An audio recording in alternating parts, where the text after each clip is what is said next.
Hello, everyone, and welcome back to another episode of Changing the Climate, a show where we talk about the changing world around us and how we can make it better. Brought to you by Climate Change Realty. Well, all right. We are here for a very special episode. I am very happy to welcome my friend, Mr. Evan Alison.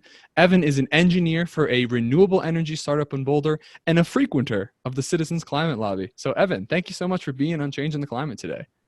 Yeah, thanks. Thanks for having me. I appreciate being here, and I'm looking to have a good conversation. So it should be fun.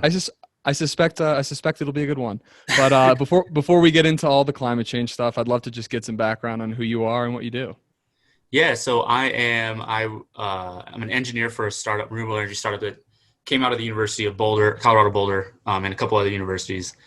It's focused on waste heat to electricity energy harvesting. So the idea is there's heat out there that's going to waste, that's just disappearing. We can't use it. We want to make things more efficient. We want to convert it back to electricity to save down. Basically, it's a way of saving carbon emissions, cutting down on carbon emissions. And our technique, there's a lot of ways of doing waste heat harvesting. Our technique is actually to use antennas and capture radiation off of these hot processes. And, just like antenna that are in your phone or whatever, it'll capture that radiation and convert it to an electrical current that you can capture. You can charge a battery. You could run it into whatever you wanted to do with that electricity. Using radio waves? Radiation, right? yeah. All right. Let's keep in mind, I'm not a scientist here. Is it right that you went to CU then, and that's where the company No, came out of? I worked with CU during grad school. I actually went to the University of Missouri. Okay. So a couple of guys, the people I work with in the startup, two of us came out of University of Missouri and the other one came out of Boulder. We worked with a couple other universities and other groups. Idaho National Lab was involved and some other small companies. I've been working there for 2 years, a little over 2 years, almost 2.5 actually. And yeah, it's startup life though. So, got to deal with Emotional waves. yeah. And for us, we don't really have an income as far as, you don't have a product to sell. So I feel that. on investors, putting their time and their money in. So it's fun stuff. It's challenging. It's makes life interesting. And it's always like I wear a lot of hats. You got to do a lot of different things. Is it just three of you? There's 3 full-time employees. We have the investors, they kind of controlled the board and the finances. And then there's a CEO. Right now it's an interim CEO. And then a lot of consultants that are basically full-time consultants, but they're not salaried employees. Gotcha. How did you first get involved in this like renewable energy stuff? What got you interested in this field? That came, going to college. That was kind of Yeah. always something that interested me. In undergrad, I bounced around. I didn't know exactly what I wanted to do. I started in aerospace engineering, went to chemistry, got a degree in chemistry, and eventually did chemical engineering. So kind of just full gambit. I worked, did biology type stuff for a while. So energy didn't really hit me as something I really wanted to do, especially renewable energy, till probably right after graduating undergrad. And that kind of motivated me to go back to grad school and find a way to, get into that career. So that's what's led to here. Yeah, fair enough. So let me just give the audience a little background here. So a few weeks ago or a few months ago now, I had Kelsey Grant on the podcast, and she talked about the Citizens Climate Lobby, which is this organization that you and I are both involved with. That's how we met. I went to this monthly meeting for the Citizens Climate Lobby. I'm very interested in their kind of play on how to tackle this overarching problem of climate change. And then since then we've been involved in this sort of podcast group to try and get more creative conversations about climate change and various things. And we spoke on the phone, and we attended this event with this climate simulator that was really cool. And I just thought it'd be really great to just have you on the show and kind of just unpack all the crazy stuff that's going on as far as like trying to, some people think that humans can't even affect the climate at all, but let alone trying to orchestrate this extremely complex system. It's such a tough challenge for someone. I feel like us kind of just talking about it would be really useful for listeners. Yeah, it is a incredibly uh, complicated problem. And I think the first thing that needs to happen is addressing that it is a problem in a concrete way, setting the bounds on what the problem really is. I think conversations around it can go astray, and Yeah.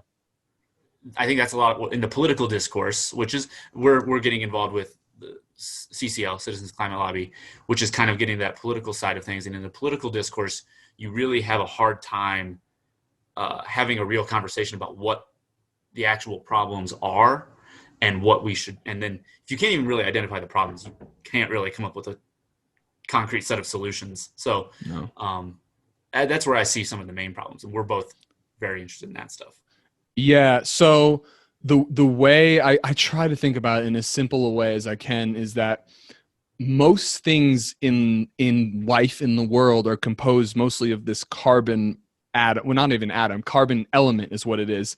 And when you burn something, it goes from a solid to a gas, or it goes from, I don't know if like oil is a liquid or a gas, but the idea is we're burning carbon. It's going into the air, and the air is this atmosphere, which is like this blanket or shield around the planet. And what it's doing is it's adding this layer of carbon, which is creating like a second layer to the atmosphere, which causes heat to be trapped more into the earth. And then the theory or the science shows that leads to death of living things. Is that not fair?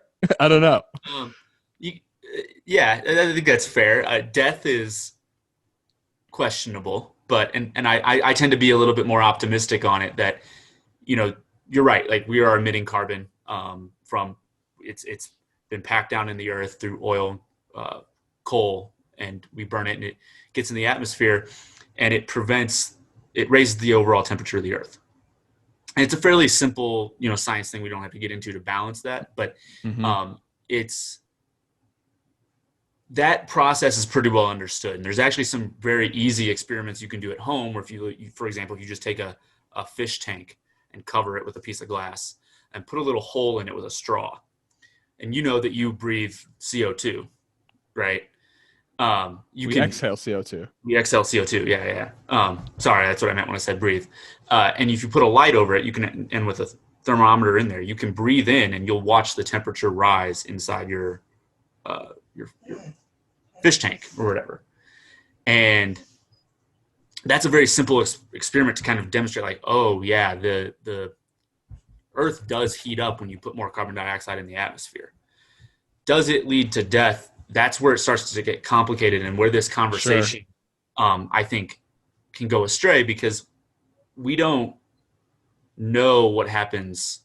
There are a lot of feedback mechanisms, some of them bad, some of them good. And I think overall, I think we need to do what we can to get a grasp on keeping our temperature down, but understanding those feedbacks and what is bad and what is good is very complicated. For instance, more CO2, plants will grow more. That's an argument you hear a lot, right? Plants will greener earth. Right. But we don't know what the best scenario, the best amount of CO2 in the atmosphere is for those plants. And it's a convoluted way of getting back around to, there's a lot of things we don't know, and that's where the conversation gets messy. Well, here's something we do know. The average rate of global species extinction has accelerated in a crazy way. It's 10, if not 100 times higher than it was the last, I don't want to mess up the numbers, but I think it's the last like 100,000 or millions or 10 million years. So things have been, and there are these mass extinction events like happen. Everyone knows about the dinosaurs. But that was, the theory is that was something external, came from off planet and disrupted the system. Right now, the theory is we're the thing that's disrupting the system and causing this mass extinction event. And hopefully it's not a mass extinction event and we can get a handle on it. I'm optimistic. It won't be because But we're talking about it. If we didn't talk, if we just kept going, I don't know. which is why we're here.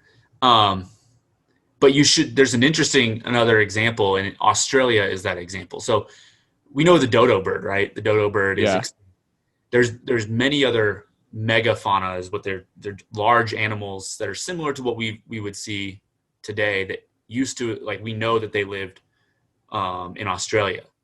And Australia was largely uninhabited by humans for a long time. And I don't know the dates on this. There's a book I have on this uh, shelf behind me that I remember reading it in. But when humans got there, they almost, just them being there. So not even a climate change kind of carbon dioxide related thing, but just our impact to the environment, to the ecosystem, caused them to go extinct. Um, sure. so that's an interesting, kind of similar story here that we're comparing to. That's not just dinosaurs that we think were an external Yeah, event. well, it's about this idea of like perpetuating these feedback loops, right? Where we come in and we put in this input that wasn't there before, and all of a sudden it creates this vicious cycle where the more we put in, the more it causes more heat, which causes more fires, which releases more stuff that causes heat, which causes more fires, and it gets into this out of control thing that all these climate scientists are so afraid of, that Yeah, we're seeing evidence of now with fires, with average global temperature, with sea I mean, level you saw rise. the fires up in just not far from here, right? I tasted them, man. I taste them when I walk around. It's disgusting. Yeah. Um, it's it doesn't take away, or it's just so hard to put into words, really, like when you see it and you feel it, like how real it really is with the fires and everything. And No you don't. doubt. Yeah. So I've this show is kind of my way of trying to grapple with finding, I say, a solution, but like now every episode it's like another topic of something completely different. We're going to be talking about regenerative agriculture next week, which is like, and then there's like, we talked about sequestration a couple weeks ago. And actually, so the mayor of Boulder actually founded a similar company to what you guys, I don't think they're using radio energy, but he created this cool energy company that takes exhaust heat and turns it into like, what, something that can be used to power homes. I'm not a science minded person, Yeah. but so I got raving reviews. So I go door to door and I talk to people, and oftentimes I'll come across someone in our age demographic or a climate scientist who's involved with this space, and they were all saying, "Yo, dude, go to the Citizens Climate Lobby. It's amazing." Like, go. And then I went to the meeting, and then obviously that's how we met. And I this solution of this carbon fee and dividend is very, very compelling for me, because I'm looking for, like, there's no silver bullet, right? That's what we say. But when we looked at that simulator, and maybe I should explain a little bit more. There's this simulator made by MIT that has all these different like gears and things where you can like plug in, like, if we continue deforestation at this level, what effect will it have on the temperature? I don't want to get into this too much, but the point is, huh? En-ROADS simulator. Yeah. En-ROADS climate simulator. I'll definitely link that on my website and stuff. But the point is it seems that a tax on carbon would be the most effective way to fight these negative loops that we're talking about, because then people would be incentivized to burn less carbon.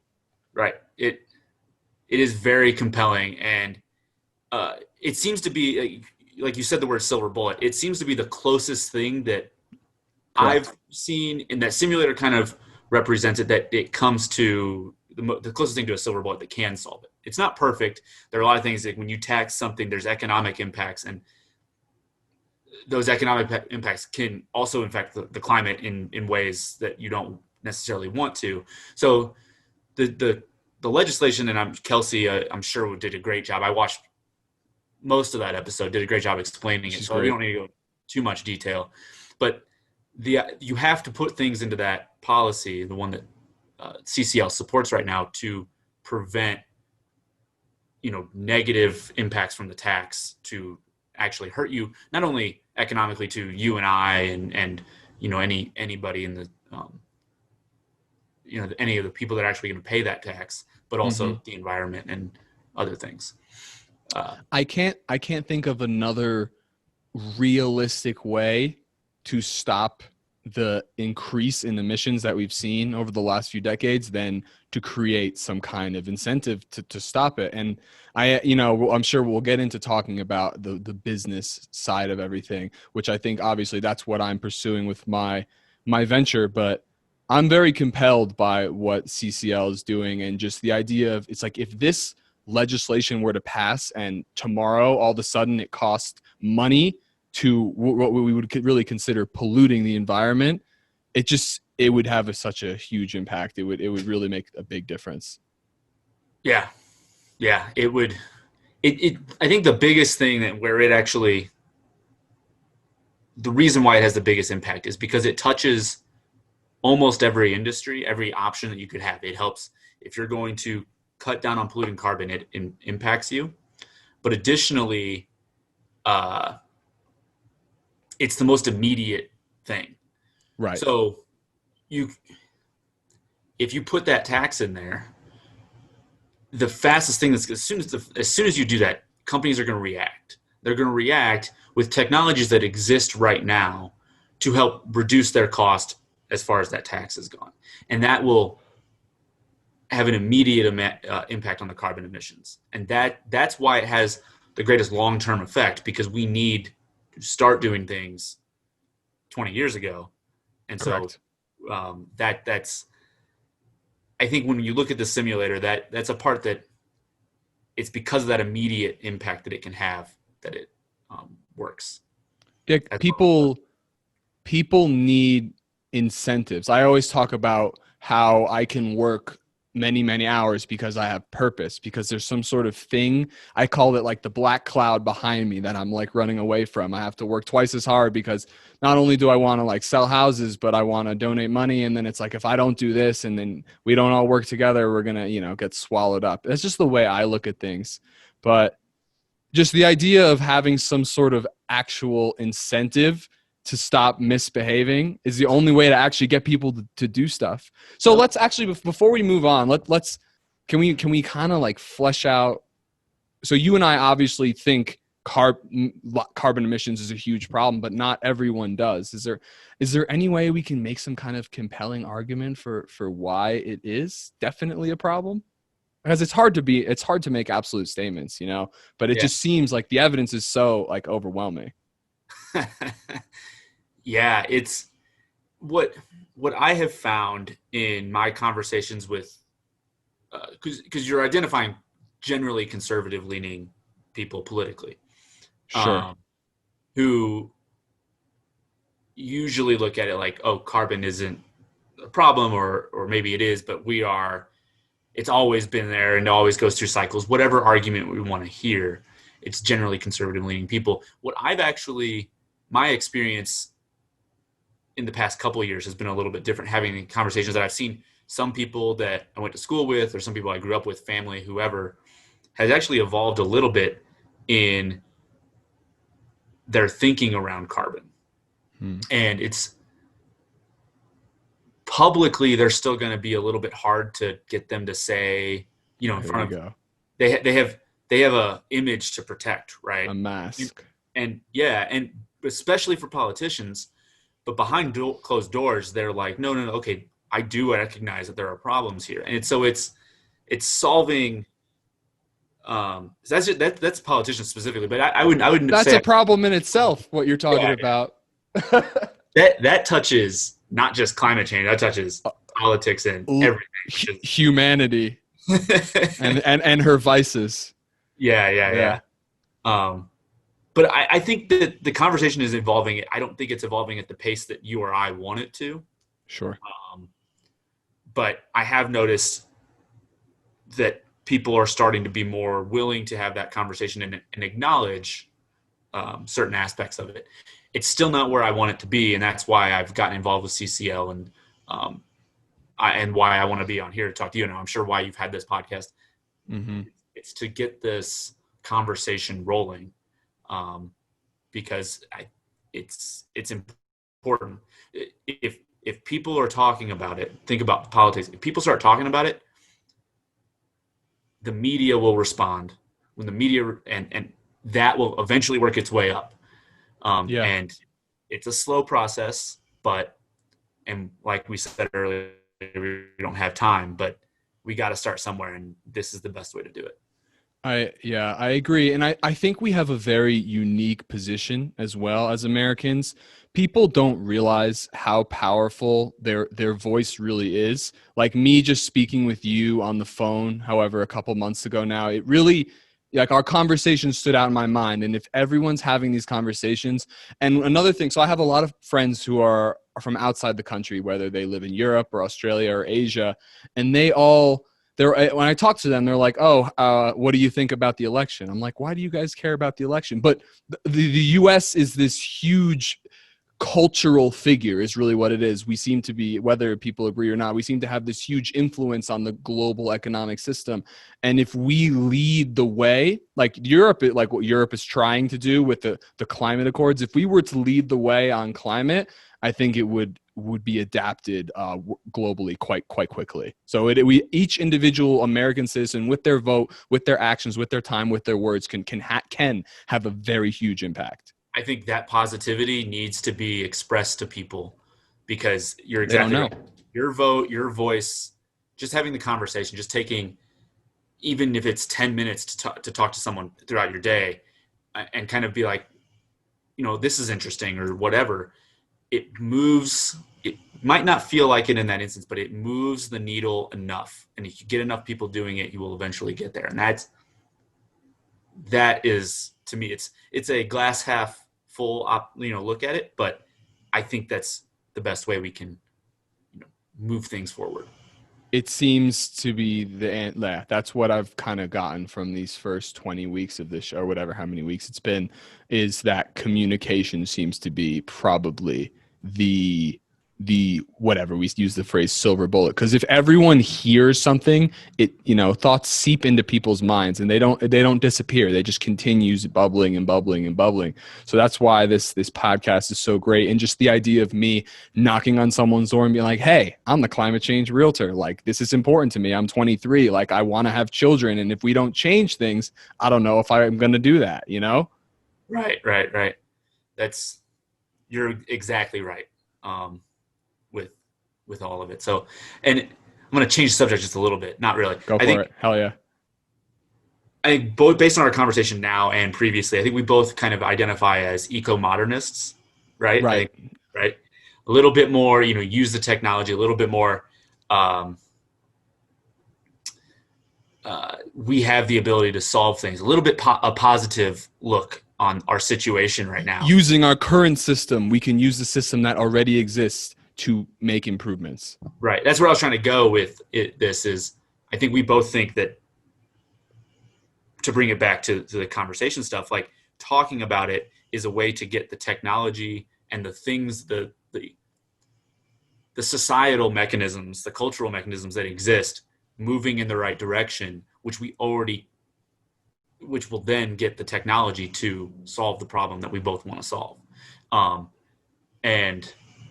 And that we don't need I think the other thing that's key, and to come full circle on the En-ROADS simulator, everything you notice there's, we don't need a leaps and bounds new On technology. everything. We don't need a Okay. quantum leap somewhere. We have the technology to start doing this stuff. And it's just, again, comes back to the conversations and comes back to getting things moving. And incentivizing people by showing them that this is actually superior to what we're doing now, and then following this whole process of evolution. What was I thinking about? Yeah, it's just like the systems are out there. Yeah, like you said, that's interesting. So what is your kind of day-to-day look like at, is it RedWave? RedWave, yep. RedWave energy. So it's How much again, can you share? I it since it's a small startup, I do a lot of computer work, a lot of lab work, work with other teams, to kind of either design, test, do a lot of experiments, all that type of stuff. And again, since it's small, we dip into all avenues. So into the business side, into just getting stuff done for our company. So the three of us take on a lot of hats on different days, and it can be it's just a lot of different things. There's not one kind of day to day, or I know what my routine for the week is going to be. That's the thing is I every feel you, man. Can be something different. I could be in the lab. I could be Every day's a journey. yeah. So yeah, I enjoy it. It's a lot of fun. It's stressful, but it's a lot of fun. Yeah. And Same. It's literally same with exactly what I'm doing. I guess what I was trying to think of before is so the main source of emissions is it industrial use of electricity? Is that what the main source would be? So the idea would be for large corporations to use renewables in theory, or it's so many different parts to play around with. so this is a good topic to go down the route of. The emissions come from a lot of different places, and one I think is just it's not just commercial or industrial electricity generation. So there is, I would say, four big groups. Cool.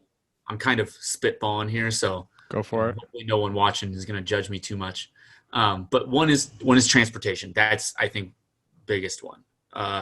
What makes you say that? Because as I understand it, it's one of the smaller percentages of actual emissions.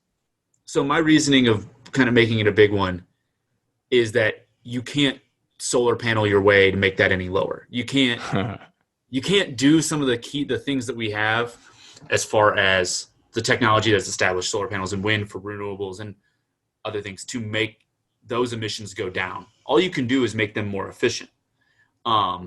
Maybe batteries could make, batteries have a role to play, especially in light transportation. So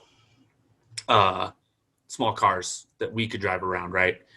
But if you're talking about flight, which you're not going to change outside of a global pandemic, the amount of people that are getting on a plane per year or every day to travel around the world, that is Which is amazing. which is And amazing. we're so happy to have that. Yeah, I mean, and we shouldn't take that away. No. Like humanity has done such a good job getting to where we are that you can now travel anywhere in the world virtually and see it in your lifetime. You go back even 100 years ago and you could not do that. Wow. So flight is very important. So you're not going to change flight from an emissions standpoint all that much. You're not from an industrial standpoint, like boats and shipping and all that stuff. They're going to probably run on oil and gas. And why is that? Well, just at the stage right now for batteries or like you can't use solar panels for them, right? You can maybe do some light planes. We've seen there are some demos out there where they put solar panels on planes and you can fly a couple people, short distances with them, but you can't get the international travel and shipping that is occurring that Well, shipping's huge. the global economy. Absolutely. These planes. So in the immediate future, now maybe 100 years from now, who knows, that could get better and that the transportation chunk changes. But right now, if we're talking about making steps in the next decade, 5 years, 20 years even, that chunk is important because you're not going to be able to use wind and solar or any of these other technologies to really reduce those emissions. You're going to have to live like we hear about politicians talk about like we got to get to zero net emissions, all that stuff. Mm-hmm. You're never going to be able to get rid of those emissions from transportation. You're going to have to capture it, which is you've had a sequestration. You did that. That would be in 2 weeks before this airs. Yeah. Right. So you could do that to offset, but you're never going to get rid of it because you're not going to be able to kill the economy that it depends on that type of transportation. Yeah. That's why that's one of my big groups. Okay. Because you think, yeah, one of the things that was interesting from the simulator is that it doesn't remove all use of gas and oil. And that's one of the things that I've realized as well is that we don't need to completely stop burning fossil fuels. We just need to change the ratios so we're not emitting too much carbon. Right. Yeah. Yeah. And working at it. So exactly. And I don't think, and again, the simulator takes like that's why you see the fossil fuels not go away because we need them for transportation. Okay. The other So big what were the sector, other three? Yeah. the other big sector is I would say agriculture, farming, feeding. Correct. Um, and this one, the emissions that are related to it, I think we can do a lot there. Whether it's like there's a lot of methane capture, and methane can be used to burn to get energy back. So that helps make things more efficient. Um, there's a lot of things in farming that's interesting to make. And another optimistic look is that if you look at the square footage that's been committed of land that's being committed to farming throughout the centuries, it actually goes down. We are getting better and better at farming, Mm-hmm. which means we're really making it more efficient. And we are doing what we can. We're not really always going to be able to cut those emissions out, but I think we can get that pretty close to zero. And I'm less familiar with all the techniques there, but uh, I think it's possible. Yeah, and that'll be on next week's episode. We'll talk about regenerative ag a bit. Have you ever seen one of those like aqua farms or whatever where they've got like plants like going from like the roof to the floor and they're all in like buckets of water and it like recycles through? I'm very optimistic about that kind of stuff. It's really And like cool. there's some greenhouses where they make the greenhouses like stacked. So basically it's building a building that's 10 stories and each story is now a greenhouse. So you're Cool. taking all of the land, like you have, this much land and you're squeezing it to this much. So your land usage is getting a lot better and you're feeding more people that way. Um, there's a lot of interesting things in the farming world that I don't want to speak on in too much detail because I just kind of know abstractly what's going on. But I think that's the other segment of missions that needs to Yeah. be. I'm just curious just quickly, what are your thoughts as far as like meat consumption goes? I'm okay with it. Yeah. I think we need to like whatever you want to eat. It's your prerogative to eat what you want to eat, Sure. outside of eating other humans. Um, don't Yeah. do that. Well, But cultures have done that too. yeah, You yeah, know, if you yeah. want to be fully renewable and use everything, I mean. No, eat what you want to eat. I don't think like be like my big thing is be wary of where your food is coming from because Uh-huh. that like if you're buying food that's getting made halfway across the country or across the world, Hmm.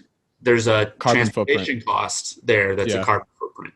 So as best as you can, and one of the great things like about where we are again with the plains is we can this is something you didn't get to do 100 years ago. We can today have food from Argentina, from Hmm.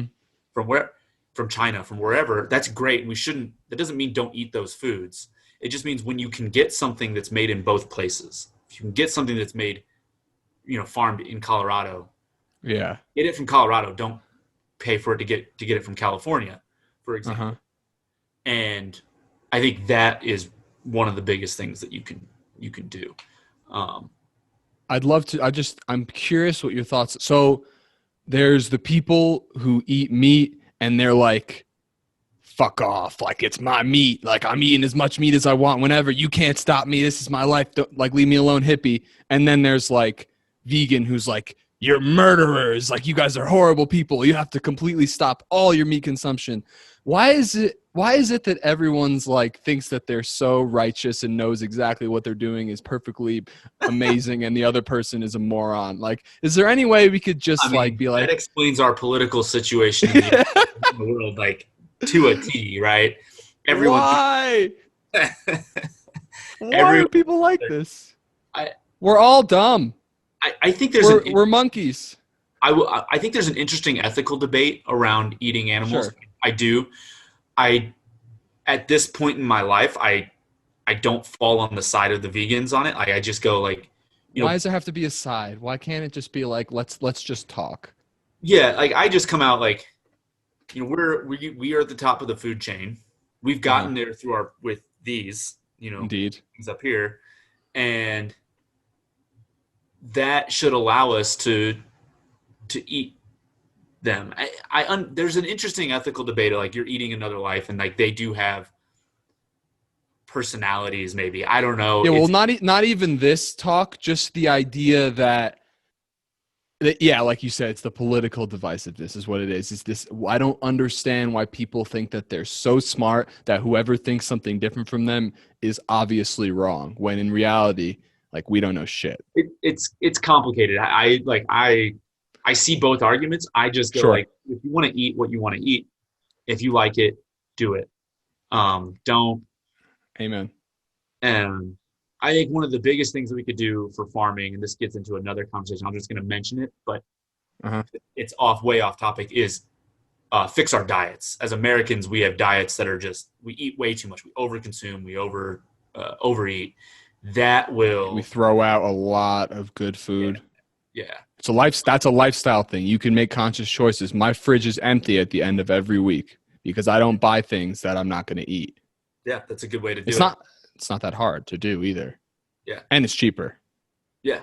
But we just have, there's a cultural thing of just, we overeat, we overconsume. Even when we do buy things that like we think, even if you do go your route and like, oh, it's, my fridge will be empty by the end of the week. Sometimes we eat, there's too much, and we could cut that back by 20%. And if Yeah, you put that stuff back, you can start, that will affect the emissions in a long certainly. convoluted thing. But that gets into a different. Sure. Fair enough. I just wanted to ask. So we've got transportation, we've got agriculture, we got two more that you wanted to mention. Yeah, so I think the next two are similar, but I will make distinguish, and it's basically just electricity or energy that we use for everyday life. This. Um, and so it can be, as we kind of started this conversation around, was industrial energy. So electricity for corporations or commercial processes or industrial processes. I think those, and just residential energy as well, are really, they're separated. So like maybe you can separate them a little bit, but they're kind of the same. And those two groups is where the technology we have today can do the most to impact those emissions. How so? Well, that's where you can electrify the grid. You can get wind and solar.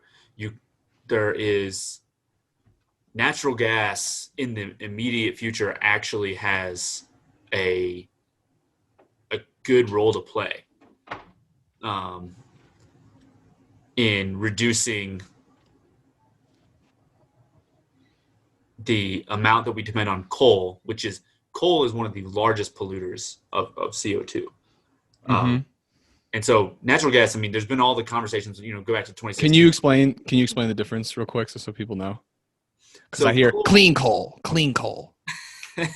clean coal is basically, you'll get into the conversation probably with the sweet sequestration person about clean coal a little bit. It's basically just I'm when you um, mine the coal, and when you burn it, you capture it, or you do things to capture the CO2. You do things to to filter make it. it burn cleaner. You can make it burn more efficiently. There's some tricks there too. Um, but so coal is basically a solid chunk of carbon that's found Mm-hmm. in the earth. Natural gas is a liquid, or actually not even a liquid, a gas It's a gas. Yeah, uh, that is compressed beneath the earth. And a lot of times, what we do, there's pockets of it. This is where fracking comes in, that's and what I then, thought. Yeah. yeah. And What is shale? shale oil is just it's just the It's formation viscous. of, It's it's the okay. geologic formation of where the oil or the Okay. gas. Fair enough. So Um, we're extracting natural gas from the ground in yes, fracking. yeah, Yeah. yeah. And so you get the natural gas, and so now natural gas is, like, largely it's methane. And what you do is, Bad. so methane reacts with oxygen to get CO2. And Is it CO2, not isn't methane like 27 times more potent in the atmosphere than like carbon? right? But so with natural gas, you don't actually emit methane, or very much methane. You emit Okay. CO2, because what you any to go into the reaction a little bit, you have the chemistry a little bit. You have methane is one carbon with 4 hydrogen atoms around it. And CO2, carbon dioxide, is one carbon with 2 oxygens around it. And when you react a carbon molecule, so for instance, oil is like a bunch of carbons with a bunch of hydrogens around it, all in a chain. Same with coal and other sources. When you react that carbon with oxygen, you get energy out. And you can get that energy out by it heats up stuff, and you generally take that heat into steam. That steam turns a turbine, and you get electricity. Mm-hmm. So with methane, you just have one carbon and the 4 hydrogens. That will react the same as everything else does with oxygen and form CO2. So you actually emit CO2 Okay. still. And I need, yeah. So It's that's complicated. yeah. So that's where like methane has its uses, and it's not like it's all like propane, for example. You burn propane. The propane is that same thing. It's 3 carbons. You burn it with oxygen, and to get flames in your your little propane stoves, or your grills, or whatever. Or like backpacking And, and stuff. yep, and you release CO2 that comes off of it. Right. So what's the role of this natural gas then, you think? Because I have, yeah, it does seem like, So I don't know. Okay, go ahead. it's Go a ahead. similar reaction, but it's cleaner, and it's cleaner in the sense that it's more efficiently converting one molecule into that CO2 product. That is what effectively is killing coal, because coal, like it's a bunch of different carbon chains, Mm-hmm. and so they're not all going to burn at the same. It's a little complicated. It's not going to burn at the same efficiency. You're not always going to get CO2. You're going to get carbon monoxide sometimes, for example, and that is basically just a way of showing inefficiencies in those reactions and inefficiencies in those processes, which you have less of when you have methane, natural gas. So, long story short, that's what's killing coal. Yep. Got you. But it has a very, I think, immediate, it's cheap. The technology is very well understood. And if we get into the dynamics of electricity generation in the market, natural gas is very important because you can actually run a natural gas peaker plant, is what it's called, that can basically respond to supply and demand in the market of electricity like that. And so you can just when you start burning that, get that electricity off. And that can be like everyone talks about for wind and solar, which have a very dynamic generation. Like sun is shining, they're creating, wind's blowing, they're creating, but that's not always when we're using.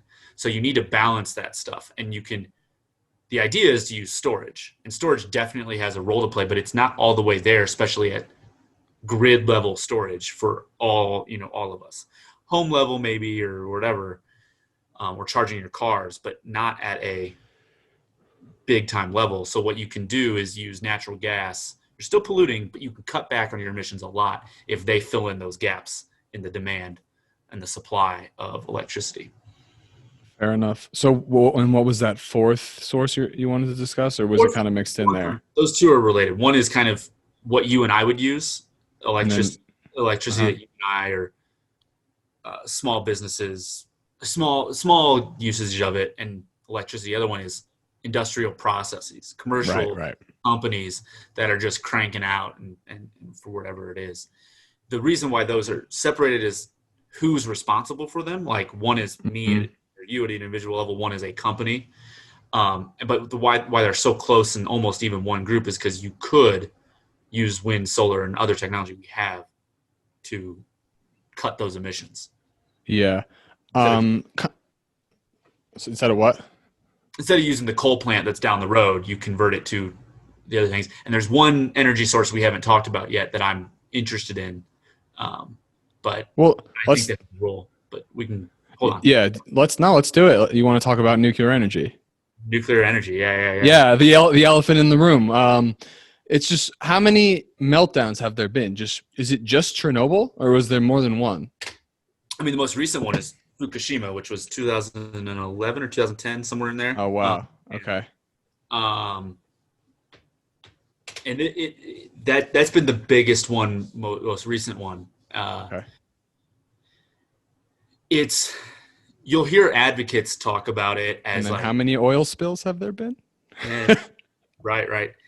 Um, A lot. Nuclear is just so like it's got that Cold War reputation that when you hear the word nuclear, you just It's all immediately about snap back stigma. into that Cold War stat. But so there's a lot of negative stigma to it, Yeah. but and it's not like, yeah, there may be issues, but generally speaking, especially new age nuclear can be quite safe. And even if there are meltdowns, it's there's problems with other energy sources as well. It's Absolutely.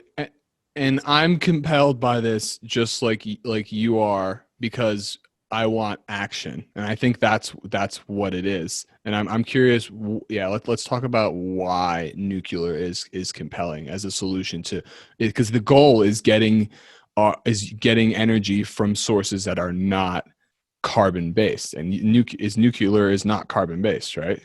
no, nope. Um, Nuclear, it basically has zero carbon emissions, Right. um, and Compelling. it's very compelling from that standpoint. Um, it it's another way of generating electricity and has generated a lot of electricity for in the last 50 to 60 years since we started building nuclear power plants for a lot of people. We have this idea that the biggest thing in the past that has been that I think that we've kind of fixed now is water. To run the cooling towers, to run, to keep everything kind of stable, you got to run a lot of water. That water becomes contaminated, and really unusable. And water is an important resource and part of this energy and pollution, carbon pollution equation as well. You got to make sure that we have clean water for people to drink and for people to have, and Mhm. that's an energy. There's an energy component to that. Um, but So in the past, it's just been tons and tons of water that's just gone to waste to keep these things going. They're much more efficient now. The water, cleaning up the water is much. We And if engine. we put money into it, it'll continue to become more and more efficient, just like how the renewable sources of energy have become more and more cost effective as well. Yep, exactly. And so there's a lot in nuclear there, and then the holy grail is nuclear fusion, which that's the quantum leap technology right there. That is close. Like there's people that go, okay, I think we got a little bit of a nuclear reaction, fusion reaction, and then you go, okay, well, we got to figure out how to sustain it and really build something. So France is building a big prototype, and that'll be kind of the What's fun. the deal with is this like what's the deal with that like super hadron collider? Is that like that's like something else? That's like It's quantum quarks and stuff. something else similar. That's more scientific than it is. That's kind of studying the nature of matter in the universe. Okay, okay, yeah. And For another a different podcast show. and I don't know a whole lot there. I'm not a particle physicist by any means. No worries. That's really what they're going for, Okay. rather than uh, nuclear technology. But there is a fusion reactor going up in France as a prototype, and that it'll be interesting to see what happens out of those when that's done. I'm not sure when they're supposed to be done with that. Yeah. So this is compelling in the sense that it can generate a lot of energy, um, and it's not. I guess it's not in a renewable source of energy, but isn't it like a a continually standing, like it doesn't, like the particles break down over like hundreds of thousands of years or something?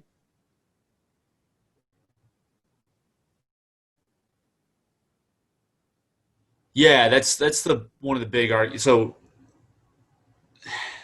the radiation, it has like half lives that are very long, and so it goes from uranium, whatever. This is I don't know exactly what I'm talking about here, but it goes from like Gotcha. uranium to and it emits particles. So there's like half lives on that. So the radiation that it emits, um, it takes a long time for it to go. there are concerns with that, but I think most nuclear physicists and physicists in general, I think, are less concerned about that than the other problems associated with climate change. I might be speaking out of my, um, Whatever. Pay grade. but definitely out of my pay grade, but a little bit. But I think nuclear it's got a bad reputation. That reputation is oversold in the bad direction, and we need to bring it back because I think it has a very key role to play if you want to stop emissions soon. Now, the big thing with nuclear that is why we need to start having this conversation now is it takes time to build and Right. qualify nuclear plants. So it's not like like you can be like today, you and I, if we had the Hmm. money, Yeah. we could go. Give me a couple transactions. We could go to buy a plot of land and go. I want to put solar panels up, and they would be up in 6 months, probably faster, Cool. and generating electricity. Those types of things are fairly fast. Nuclear, it takes 10 years, at least, probably, maybe faster, to build a plant, qualify it, make sure it's safe, make sure everything's good, and get it generating electricity. When it comes to climate change, we don't have that time. Now we need nuclear, but that's it needs to be that kind of coming in the end of the fourth quarter to help save us. Yeah, We yeah, need to yeah. start it now to get there. Well, um, it seems to me like we're stuck between a rock and a hard place where we have to convince people to fundamentally change everything, and then we have to fundamentally change everything after that. So there's like these two things that are like basically impossible to do. Obviously, as we were saying before, convincing anyone of doing anything, and then actually going in and changing not just an American system anymore, a global economy. But hey, looky here, we did it this year. You know, if the powers that be act, changes happen. So all we need to do is have our voices heard. People are like, I don't want to die from a virus. Do something, and they did something. Whether you agree with it or not, it did happen. So as we've seen, things can change and change quickly. yeah, yeah, for sure.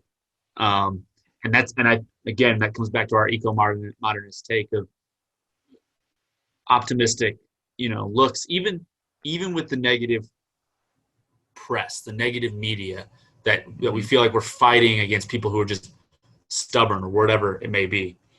Um, Progress is happening. Progress will continue to happen, Mm-hmm. and that is the good. Like even though it doesn't sound like it, you hear people on the news going, "We're not doing enough about climate change." We are making incremental steps. Sure, those steps need to be bigger, but we are doing what we can. There are people every day that start recycling. There are people Yeah. every day that start thinking about putting solar on their house. There are people every day who have a conversation like you and I are having right now to Yeah. move forward. And so we're making progress, even though it doesn't feel like it. Yeah. And I think, like you said, we made good steps today, and it was really a pleasure having you on. I'm sure you'll come on again and chat with us again. I think we need to get into the nuclear discussion a bit more when I have some more education about it. I just wanted to just drop one more topic because I do worry about this idea where there's the sequestration, there's pulling the carbon out, there's doing less emissions, but that there's also this idea of reducing how much energy we use. And I worry about a world where you've got a watch on and it says you have 20,502 joules left for the day, and then you're out of energy for the day, and it becomes like a monetary thing. You know what I mean? I just was wondering your thoughts on that, because that's a part of the picture. It's like we could use less electricity, but then it gets into the sticky situation. It's like counting calories, right? Right. That's the uh, philosophically, I think that's the Malthusian take Yeah. um, on things. Malthus, I think is his name, uh, Yeah. where the idea is that you need to reduce to prevent. Like we've kept progressing, and now we're overusing, overconsuming, overdoing all of these things, and we're eventually going we're we're basically destroying things in that process. I kind of have Yeah. the opposite take on that, that in reality, we are making things better, more efficient, and we're utilizing the resources that are there better every single day, and that's going to be the way out. Yes, we Mm. through that path, we have started polluting more, but I believe that through that path, we will also start polluting less, and we need to keep going. If we go back, like, and the idea is there, an example is for like sub-Saharan Africa or just Africa in general. They're not even really burning coal for energy yet, Yeah. right? So we go to them like, well, you should jump to solar or jump ahead of coal. And that there's an ethical argument there that, like, no, we should allow them to have the same energy that we've had that's allowed our economy to go crazy. And I so the Malthusian idea is that we all need to reduce, and therefore we need to reduce the amount of coal being burnt in the world, which means we can't let them burn coal. And so there's a lot of backwards arguments, I think, on that side, and Mm-hmm. I'm kind of just going in a circle. Fair But enough. It's complex stuff, as we said from the beginning. yeah, that's I'm not a fan of the reduce.